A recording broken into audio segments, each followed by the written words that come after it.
Hello, my name is Rose Kresman, and this is my presentation, Tampa versus Chicago, which one is better for your health? So the first city I'm going to discuss is Tampa, Florida. Located on the west side of Florida in the Gulf Coast region, Tampa's population as of 2010 was about 335,000 people. Of those 335,000 people, 78.4% of the population is white and 21% is 65 and over.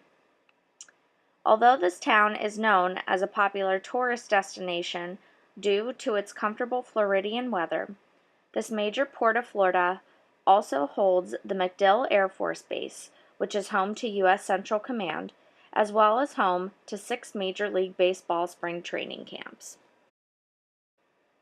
The second city I am going to discuss is Chicago, Illinois. Known as the Windy City and the third most populous city in the United States, this 2.6 million people filled area is made up of a 45% population of white people, with a close second and third being African American and Hispanic. Unlike Tampa, only 10.3% of the population is over the age of 65. Although this lakeside city is most known for how cold it is, and for obvious reasons how windy it gets, it's also known for its food culture, music, and for having various parks and newer buildings contained within its city limits compared to other U.S. cities. One aspect that can affect the mental and physical health of an individual is the poverty rate. Living in poverty could cause someone to be stressed out about their financial situation, as well as cause them to live in a more stressful environment due to the inability to afford a more safe living environment. From the research done by Salposky, stress could actually lead to poor health as well as various diseases.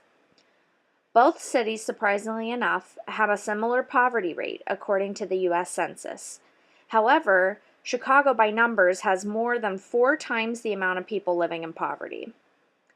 Living in poverty can affect an individual's living conditions, the type of community they live in, their accessibility financially and physically to services, whether they be offered by government, local nonprofit organizations, or being paid out of pocket by the individual. The amount of government funding that individual actually receives, and the like. Crime rate, similar to poverty, can cause stress in an individual. This is more of a concern for older individuals being victims of property crime, as they are easier to rob and more likely, regardless of environment, to be more prone to robbery. Tampa is much safer as compared to Chicago. Chicago has become one of the most dangerous cities in the country. Since the Great Recession, crime rate has increased, and in 2014, Chicago Magazine published a story about the growing crime rate and the truth about some of the statistics that were being hidden by the Chicago Police Department. The U.S. Census actually did not include violent crime rates for Chicago due to discrepancies in the data.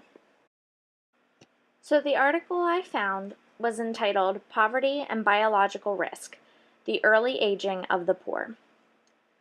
Researchers took the results of individuals who were non-institutionalized 20 years and older individuals to look at the effect of poverty on the biological risk factors and how they relate to the statistics of mortality. Although there is a narrowing off when individuals get older, for obvious reasons that as we get older we have a higher chance of dying, there were significant results in the hypothesized relationship. They concluded from the survey that poor have a life expectancy 20 years shorter than those who were above the poverty line. These results were seen more commonly in participants that were ages 30 to 60 years old. Regardless of the results showing significance, the data was collected via surveys, limiting the amount of control of the collection environment of the individuals taking the surveys, as well as not considering the current income status and living situation of those individuals who were surveyed. Thank you for watching my presentation.